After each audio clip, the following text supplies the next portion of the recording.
আসসালামু আলাইকুম। আমন্ত্রণ বাংলা ভিশন সংবাদে আপনাদের সাথে আছি মিথিলা ইসলাম। শুরুতে জানিয়ে দিচ্ছি বিআরবি কেবল সংবাদ শিরোনাম।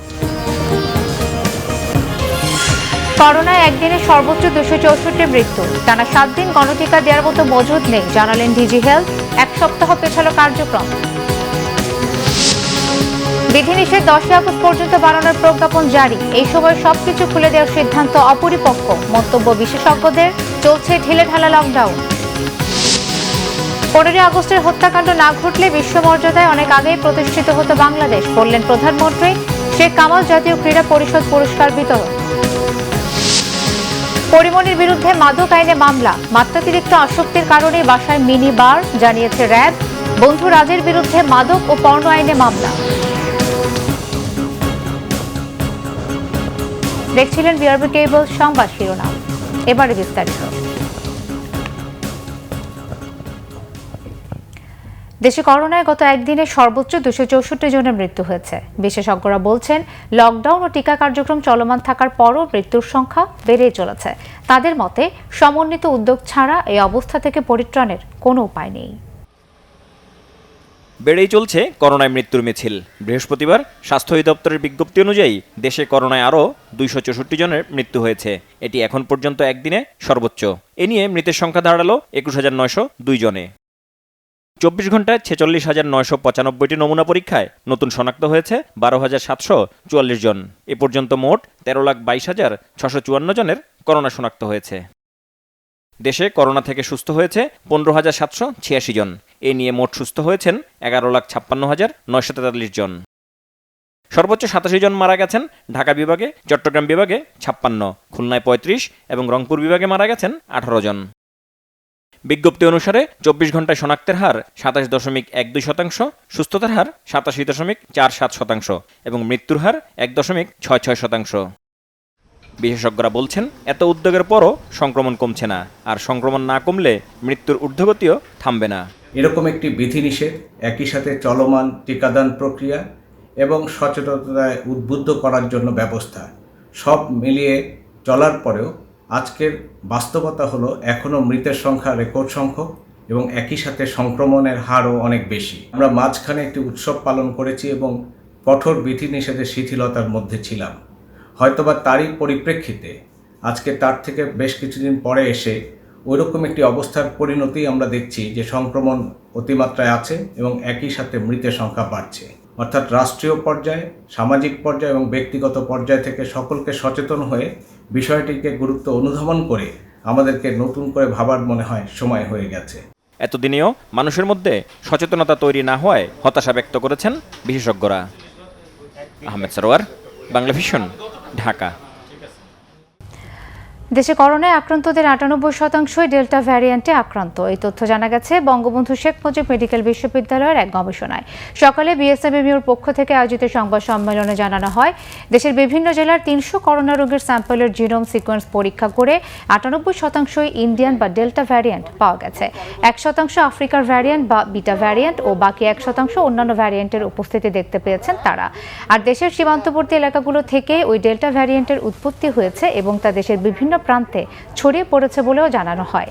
গবেষণায় দেখা গেছে 30 থেকে 39 বছর বয়সী মানুষের মধ্যে করোনা সংক্রমণের হার সবচেয়ে বেশি।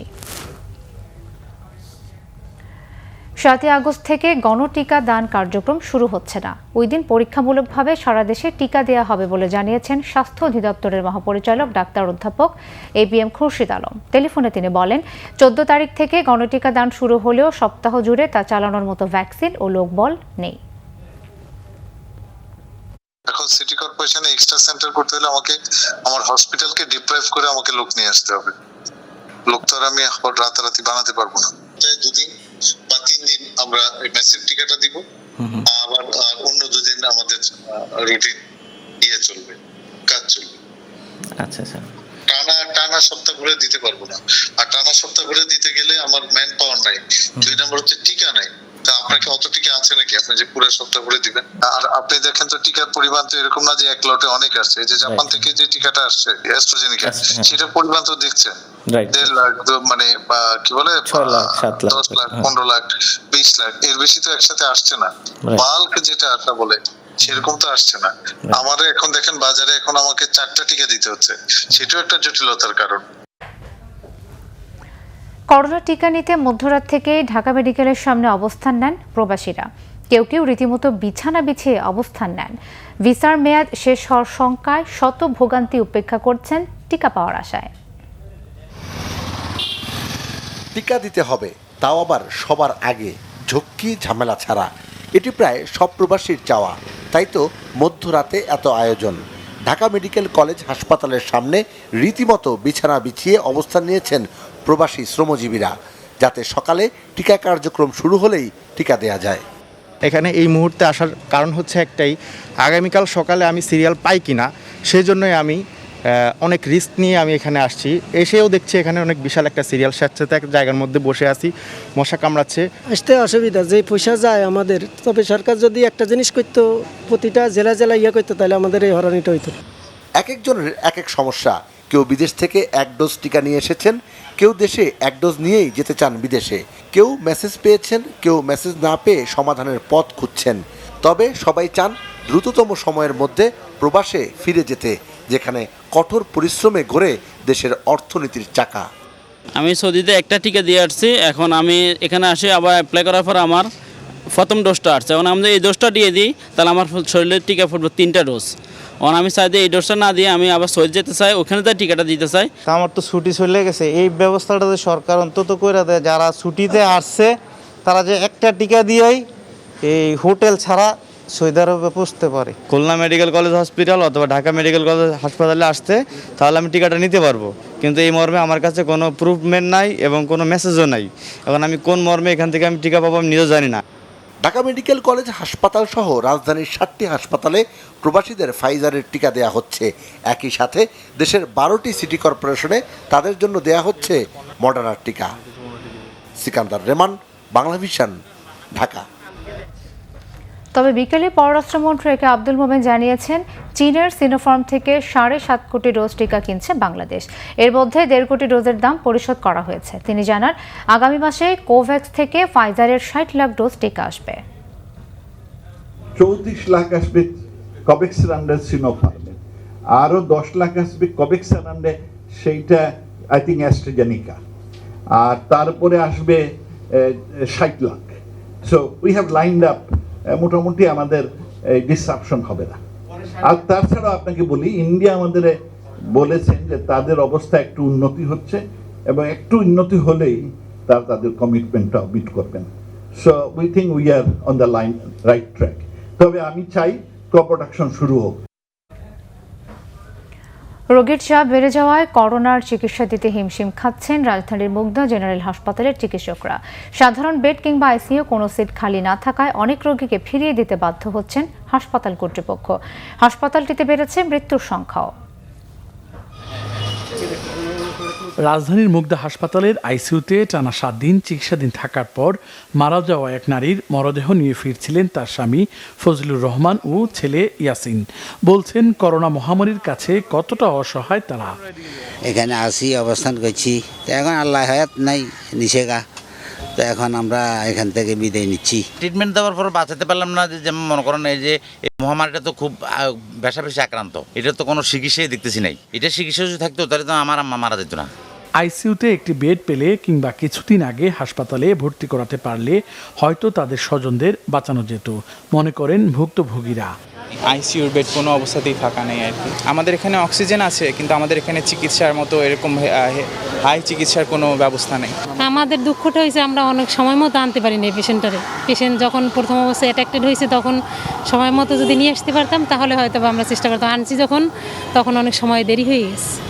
হাসপাতালগুলোতে রাজধানীর ভেতরের রোগী যেমন ভর্তি হচ্ছেন, আসছে ঢাকার বাইরের বিভিন্ন জেলার রোগীও। মুগদা হাসপাতালের জরুরি বিভাগে টানানো নোটিশে বলা হচ্ছে, আইসিইউ, সাধারণ বেড, পুরুষ ও মহিলা বেডে কোথাও কোনো সিট খালি নেই।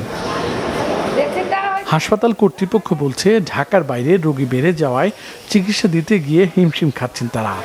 44 জন রুগী ভর্তি দেওয়া একেবারে কম রুগী না, কম না অনেক, কিন্তু তারপরেও দেখা যাচ্ছে কি আমি 5 জনকে ভর্তি দিতে পারিনি। তার মানে হচ্ছে আমার যতগুলো সিট খালি হচ্ছে, রুগী আসছে তার চেয়ে বেশি। ঢাকার বাইরে থেকে রুগীরা ঢাকার মুখী হচ্ছে, এবং এই সংখ্যাটার জন্যই কিন্তু আমরা আসলে হিমশিম খাচ্ছি। হাসপাতালের পরিচালক ডাক্তার অসীম কুমার নাথ জানালেন, সামর্থ্যের সীমাবদ্ধতা থাকলেও আন্তরিকতা দিয়ে তা কাটিয়ে ওঠার চেষ্টা করছেন তারা। সৈকত সাদিক, বাংলা ভিশন, ঢাকা। চলমান বিধিনিষেধের মেয়াদ 10 আগস্ট পর্যন্ত বাড়ানোর প্রজ্ঞাপন জারি করেছে মন্ত্রী পরিষদ বিভাগ। স্বাস্থ্যবিধি অনুসরণ করে অভ্যন্তরীণ রুটে বিমান চলাচল করবে আগামীকাল থেকে। আজ এক প্রজ্ঞাপনে জানানো হয়েছে, করোনা পরিস্থিতি বিবেচনায় বিধিনিষেধের মেয়াদ আরও 5 দিন বাড়িয়ে 10 আগস্ট রাত 12টা পর্যন্ত করা হয়েছে। তবে এ সময় শিল্প কলকারখানা বিধিনিষেধের আওতামুক্ত থাকবে। আর 11 আগস্ট থেকে সব ধরনের অফিস, কলকারখানা, গণপরিবহন, মার্কেট খোলা থাকবে বলে আগেই জানানো হয়েছে। সব ক্ষেত্রে স্বাস্থ্যবিধি মেনে চলতে হবে বলে জানানো হয়েছে সরকারের পক্ষ থেকে। গত 23 জুলাই থেকে চালু হওয়া বিধিনিষেধের জন্য বন্ধ রয়েছে সরকারি বেসরকারি অফিস, গণপরিবহন সহ সব ধরনের দোকানপাট। করোনা সংক্রমণ ও মৃতের হারের ঊর্ধ্বগতির সময় হঠাৎ সবকিছু খুলে দেওয়ার সিদ্ধান্তকে অপরিপক্ক বলে মন্তব্য করেছেন জনস্বাস্থ্য বিশেষজ্ঞরা। তারা মনে করেন, হঠাৎ করে সবকিছু খুলে দিলে লকডাউনের সুফল পাওয়া যাবে না। 11 আগস্ট থেকে চলমান কঠোর লকডাউন তুলে নেওয়ার সিদ্ধান্ত নিয়েছে সরকার। চালু হবে গণপরিবহন, দোকানপাট সহ সবকিছু। জনস্বাস্থ্য বিশেষজ্ঞরা বলছেন, সংক্রমণের ঊর্ধ্বগতির এই সময়ে লকডাউন তুলে নেওয়া হলেও সবাই যাতে স্বাস্থ্যবিধি মানে, সেজন্য সরকারকে কঠোর পদক্ষেপ নিতে হবে। ঊর্ধ্বগতির মধ্যে যে সরকারের যে সিদ্ধান্ত 11 তারিখ থেকে খুলে দেওয়া, এটা আমি মনে করি যে অনেকটা প্রিম্যাচিওর যে আপনার সিদ্ধান্ত।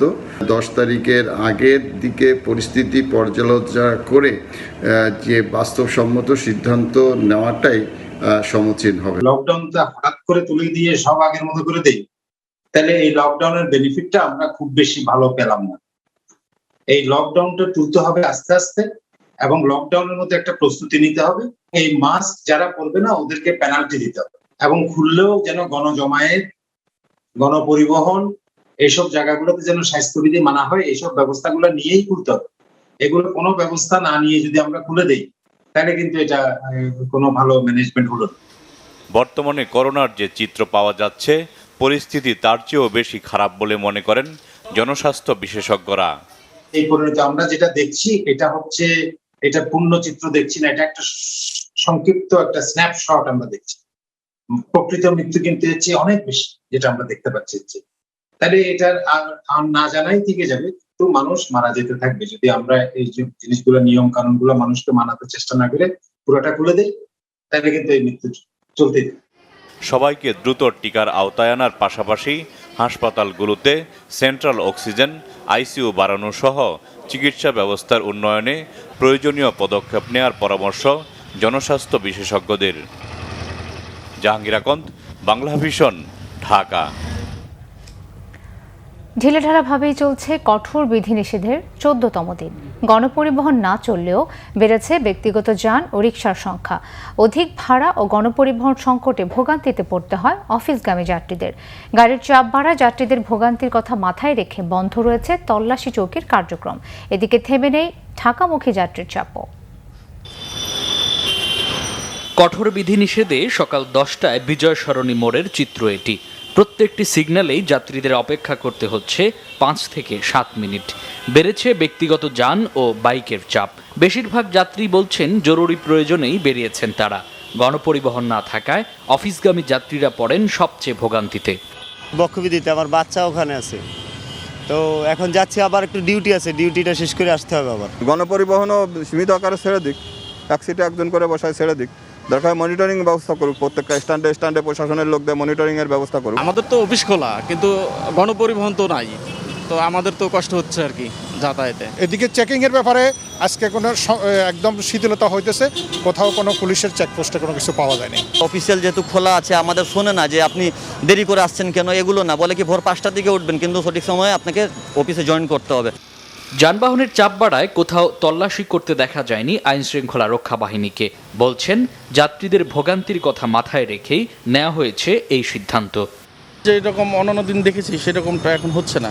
এখন গাড়ির চাপ, রাস্তায় মানে মানুষের উপস্থিতি বেশি এবং গাড়ির সংখ্যাও বেশি। গাড়ির চাপ বেশি থাকার কারণে চেক করতে গেলে একটু টেল হয়ে যাচ্ছে, সেজন্যই হয়তো বা ভোগান্তি হতে পারে। রাজধানীর প্রত্যেকটি প্রবেশ মুখেই দেখা যায় মানুষের ঢল। অনেকেই বের হয়েছেন কর্মস্থলে যোগ দিতে। ভেঙে ভেঙে আসছি এখানে, যাব গুলশানে একে।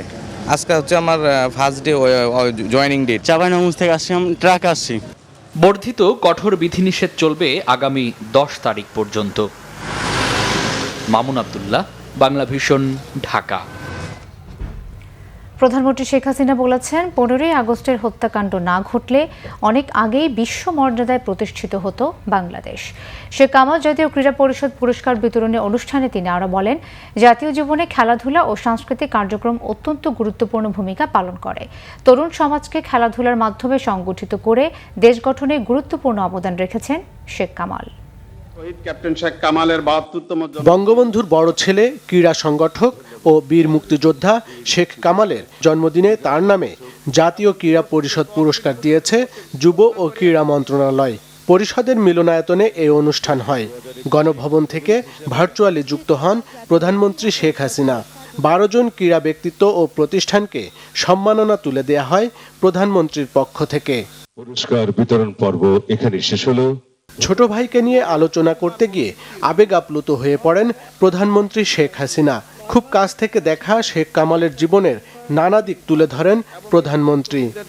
বাবা প্রধানমন্ত্রী বা রাষ্ট্রপতি, সেই জন্য অর্থ সম্পদের দিকে তার কোনো দৃষ্টি ছিল না, ব্যবসা বাণিজ্যের দিকে তার কোনো দৃষ্টি ছিল না। দেশকে গড়ে তোলা, দেশের মানুষের পাশে থাকা বা শিক্ষা প্রতিষ্ঠান বা সাংস্কৃতিক অঙ্গন বা ক্রীড়া অঙ্গন, এইসব কিছুর উন্নতি করে, এটাই ছিল তার সব থেকে বড় কথা। অত্যন্ত সাদাসিধে জীবনযাপন করত, কষ্টকর। প্রধানমন্ত্রী বলেন, 15ই আগস্টের হত্যাকাণ্ডের মাধ্যমে দেশকে অনেক পিছিয়ে দেয়া হয়েছে। আমাদের 15ই আগস্ট যদি আজকে বাঙালির জীবনে না ঘটতো, তো এই বাঙালি অনেক আগে বিশ্বটা মর্যাদা নিয়ে চলত। এবং এই হত্যার পর বাংলাদেশকে ইসলামিক রিপাবলিক অফ বাংলাদেশ হিসেবে ঘোষণা দিয়েছিল, যদিও সেটা টেকে নাই। কাজে চক্রান্তটা কোথায় কিভাবে ছিল সেটা নিশ্চয়ই দেশের মানুষ এখন এতদিন উপলব্ধি করতে পারে। আর কত বড় বিশ্বাসঘাতকতা সেটাও আপনারা নিশ্চয়ই উপলব্ধি করতে পারেন।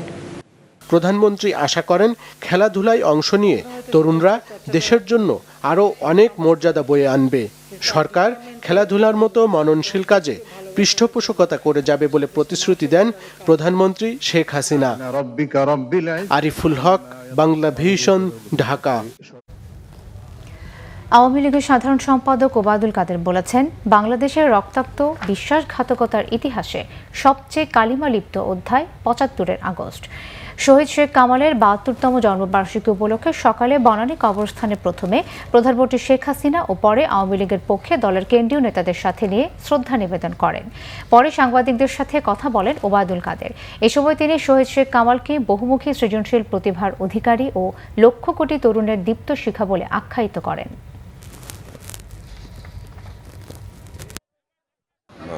আজ বঙ্গবন্ধুর সুযোগ্য সন্তান, যুব বাংলার জাগ্রত বিবেক, তারুণ্যের অহংকার শেখ কামালের আজকে ৭২তম জন্মদিবস। তার সৃজনশীল কীর্তি আজকের বাংলাদেশের লক্ষ কোটি তরুণের অন্তরে প্রেরণার প্রদীপ্ত প্রজ্বলিত শিক্ষা হিসাবে যুগে যুগে প্রেরণা যোগাবে, এটাই আমাদের প্রত্যাশা। বিএনপির স্থায়ী কমিটির সদস্য ইকবাল হাসান মাহমুদ টুকুর অভিযোগ, জনগণের কাছে জবাবদিহিতা নেই বলে সরকার করোনা নিয়ন্ত্রণে এক এক সময় এক এক ধরনের সিদ্ধান্ত নিচ্ছে। এতে ক্ষতিগ্রস্ত হচ্ছে সাধারণ মানুষ। করোনা মোকাবেলায় ঠাকুরগাঁও জেলার হেলথ সেন্টারের উদ্বোধন করে তিনি এসব অভিযোগ করেন। যতদিন করোনা থাকবে, লকডাউন খেলা, একবার লকডাউন দেয়, একবার দুর্বল লকডাউন, একবার শক্ত লকডাউন, আবার স্ট্রিক্ট লকডাউন, এই নানান রকম। আমার মনে হয় বাংলাদেশের মানুষ এই কথাগুলোর সাথে একটা হাস্যকর ব্যাপার যোগ করে দিয়েছে। এবং ঈদের আগে যে কাজটা করলো এবং ঈদের পরে যে কাজটা করলো, এইটা একটা সরকার করতে পারে না। এই সরকার করতে পেরেছে এই জন্য যে জনগণের প্রতি তাদের প্রতি জবাবদিহিতা নাই। যতদিন করোনা থাকবে। চলচ্চিত্র নায়িকা পরিমণির বিরুদ্ধে মাদকদ্রব্য আইনে একটি এবং রাজের বিরুদ্ধে মাদক ও পর্নোগ্রাফি আইনে 2টি মামলা করেছে র্যাব। র্যাবের আইন ও গণমাধ্যম শাখার পরিচালক কমান্ডার খন্দকার আল মঈন ব্রিফিংয়ে জানান, পরিমণি 2016 সাল থেকে অ্যালকোহল সেবন করতেন। মাত্রাতিরিক্ত অ্যালকোহল সেবনের জন্য নিজের বাসায় মিনি বার তৈরি করেছিলেন বলেও জানায় র্যাব। বুধবার রাতে পরিমণির বাসায় অভিযানে উদ্ধার হওয়া বিপুল পরিমাণ মদ গণমাধ্যমের সামনে হাজির করা হয়। বৃহস্পতিবার র্যাব সদর দপ্তরে সংবাদ সম্মেলনে রাজের অফিস থেকে উদ্ধার হওয়া ইয়াবা ও যৌন কাজে ব্যবহৃত বিভিন্ন সামগ্রী দেখানোর পর আনুষ্ঠানিক সংবাদ সম্মেলনে গণমাধ্যমের সাথে কথা বলেন পরিচালক কমান্ডার খন্দকার আল মঈন। তিনি জানান, পরিমণির বাসায় মাদক সরবরাহ করতেন প্রযোজক নজরুল ইসলাম রাজ। ঢালিউডের এই নায়িকার বাসায় নিয়মিত পার্টি হতো বলেও জানানো হয় র্যাবের ব্রিফিংয়ে। তিনি নিয়মিত অ্যালকোহল সেবন করতেন এবং মাত্রাতিরিক্ত অ্যালকোহল সেবনের চাহিদা মেটানোর জন্য তিনি তিনার নিজের ফ্ল্যাটে একটি মিনি বার স্থাপন করেন। তাদের এই প্রতিটি পার্টিতে 15 থেকে 20 জন সদস্য অংশগ্রহণ করত এবং এইসব সিন্ডিকেটে থেকে যাদেরকে তারা বিভিন্ন ব্যক্তিবর্গদের তারা বিদেশে প্লেজার ট্রিপ সহ বিভিন্ন ট্রিপের আয়োজন করত। এই পার্টি আয়োজনের ক্ষেত্রে আগত ব্যক্তিদের চাহিদা ও পছন্দ অনুযায়ী পার্টিসমূহে বিভিন্ন ব্যক্তিবর্গকে পাঠানো হতো। তবে এসব পার্টিতে কারা আসা যাওয়া করত তা খোলাসা করেননি খন্দকার আল মঈন। র্যাব আরও জানায়, 2018 সালে রাজ মাল্টিমিডিয়া তৈরি করে সেখানে অনৈতিক কাজ করতেন নজরুল ইসলাম রাজ। বিভিন্ন ধরনের অবৈধ বা অনৈতিক কিছু আমরা ভিডিও বা কিছু কন্টেন্ট পেয়েছি, যেটা আমাদের তদন্তের স্বার্থে এখন আমরা আপনাদেরকে বলছি না। আরও কিছু যে বার বা কিছু ফ্ল্যাটের সন্ধান আমরাও পেয়েছি, সেগুলো তথ্যগুলো আমরা যাচাই বাছাই করছি এবং সেগুলো তথ্য অনেক ক্ষেত্রেই উদ্দেশ্য প্রণোদিত হয়ে থাকতে পারে। তো আমরা এই তথ্যগুলো যাচাই বাছাই করে পরবর্তীতে আমরা অভিযান পরিচালনা করব। কাদের কাছ থেকে অর্থ নিত এবং কারা এখানে সংশ্লিষ্ট ছিল এই সংক্রান্ত তথ্য আমরা পর্যালোচনা করছি। সংবাদ সম্মেলন শেষে পরিমণি ও রাজসহ 4 জনকে পাঠানো হয় বনানী থানায়। সেখানে মামলা হয় তাদের বিরুদ্ধে। দীপন দাওয়ান, বাংলা ভিশন, ঢাকা। স্বাধীনতার সুবর্ণ জয়ন্তী ও মুজিব বর্ষ উপলক্ষে জলসিঁড়ি আবাসন প্রকল্পে বৃক্ষরোপণ করেছেন সেনাপ্রধান জেনারেল এস.এম. শফিউদ্দিন আহমেদ। দুপুরে বাংলাদেশ সেনাবাহিনীর আওতায় নির্মাণাধীন ঢাকার 300 ফুট সংলগ্ন এই আবাসিক প্রকল্পে আনুষ্ঠানিকভাবে বৃক্ষরোপণ অভিযান শুরু হয়। এ সময় দেশজ উৎপাদন বাড়াতে সবাইকে ফলজ গাছের পাশাপাশি ঔষধি গাছ লাগানোর আহ্বান জানান সেনাপ্রধান। অনুষ্ঠানে উপস্থিত ছিলেন বাহিনীর ঊর্ধ্বতন কর্মকর্তারা। 2136 একর এলাকার এই আবাসিক প্রকল্পে 178 প্রজাতির মোট 68,000 গাছ লাগানো হবে। বাংলাদেশ সেনাবাহিনীতে কর্মরত ও অবসরপ্রাপ্ত অফিসারদের এই আবাসন প্রকল্প 2015 সালে উদ্বোধন করেছিলেন প্রধানমন্ত্রী শেখ হাসিনা।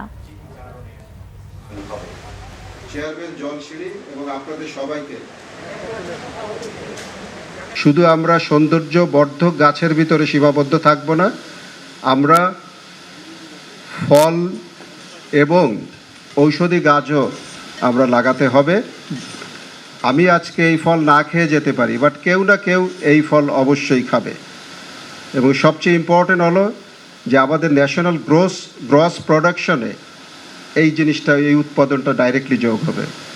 বেসিক্যালি সড়ক দুর্ঘটনায় চট্টগ্রামে পুলিশ কনস্টেবল ও সাতক্ষীরায় গৃহবধূ নিহত হয়েছে। চট্টগ্রাম কক্সবাজার মহাসড়কের 2000 এলাকায় পুলিশের চেকপোস্টে এই দুর্ঘটনা ঘটে। নিহত রাব্বি ভূঁইয়া নরসিংদীর বাসিন্দা। দুর্ঘটনায় আহত আরেক কনস্টেবল আরাফাতের চিকিৎসা চলছে স্থানীয় হাসপাতালে। পুলিশ জানায়, লকডাউন মানাতে সকাল 11:15টার দিকে 2000 হাইওয়ে থানা পুলিশের চেকপোস্টে মাইক্রোবাসটি থামার জন্য সংকেত দেওয়া হয়।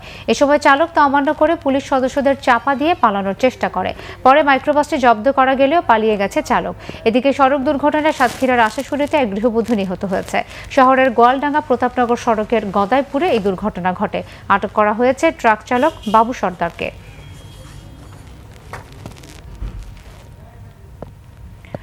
চট্টগ্রামে কেএসআরএম গ্রুপের বিরুদ্ধে 231 কোটি টাকার ভ্যাট ফাঁকির অভিযোগে মামলা করেছে কাস্টমস, এক্সাইজ ও ভ্যাট কমিশনারেট। ক্রয় বিক্রয়ের তথ্য গোপন করে গত 5 বছরে প্রতিষ্ঠানটি এই ভ্যাট ফাঁকি দিয়েছে। শুধু তাই নয়, এই প্রতিষ্ঠানে জালিয়াতির মাধ্যমে কেনা একটি জাহাজও উচ্চ আদালতের নির্দেশে আটক করা হয়েছে। চট্টগ্রাম থেকে নাসির উদ্দিনের তথ্য ছবিতে রিপোর্ট। সম্প্রতি চট্টগ্রামের রড উৎপাদনকারী প্রতিষ্ঠান কেএসআরএম স্টিল প্ল্যান্টে অভিযান চালায় কাস্টমস, এক্সাইজ ও ভ্যাট কমিশনারেট। অভিযানকালে প্রতিষ্ঠানটির ভ্যাট ফাঁকির তথ্য বেরিয়ে আসে।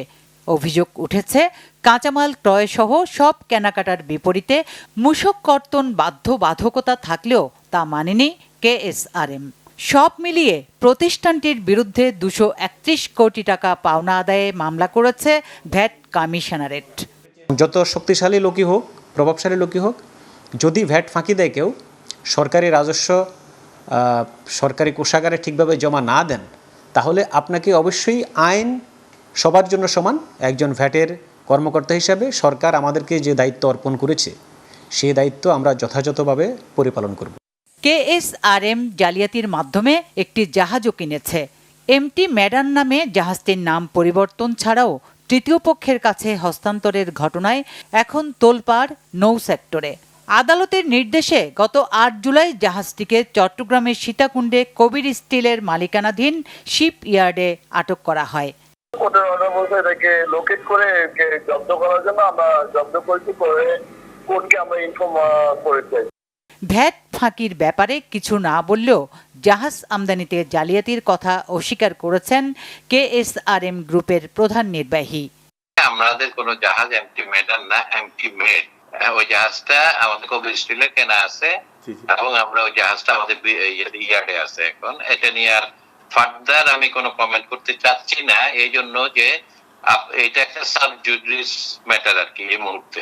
জানা গেছে, মিথ্যা তথ্য দিয়ে জাহাজটি আনায় তা কাটার ব্যাপারে আগের দেয়া অনুমোদনও বাতিল করেছে নৌ বাণিজ্য দপ্তর। Bangla vision news desk. সংবাদ শেষ করব বিআরবি কেবল শিরোনামগুলো আরো একবার জানিয়ে। করোনায় একদিনে সর্বোচ্চ 264 মৃত্যু, টানা 7 দিন গণটিকা দেওয়ার মতো মজুদ নেই, জানালেন ডিজি হেলথ। 1 সপ্তাহ পেছালো কার্যক্রম।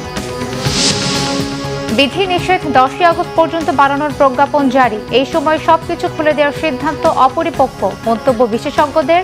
চলছে ঢিলেঢালা লকডাউন।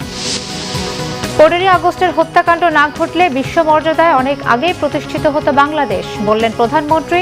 শেখ কামাল জাতীয় ক্রীড়া পরিষদ পুরস্কার বিতরণ। পরিমণির বিরুদ্ধে মাদক আইনে মামলা, মাত্রাতিরিক্ত আসক্তির কারণে বাসায় মিনি বার, জানিয়েছে র্যাব। বন্ধু রাজের বিরুদ্ধে মাদক ও পর্ণ আইনে মামলা। এই ছিল এখনকার মতো। পরের সংবাদটা 10:30টায় দেখার আমন্ত্রণ রইল। এছাড়াও বাংলা ভিশন সংবাদের সংবাদ সংশ্লিষ্ট অনুষ্ঠান দেখতে ভিজিট করুন www.bvnews24.com ও facebook.com/banglavisionnews এবং সাবস্ক্রাইব করুন youtube.com/banglavisionnews। এতক্ষণ সাথে থাকায় ধন্যবাদ সবাইকে।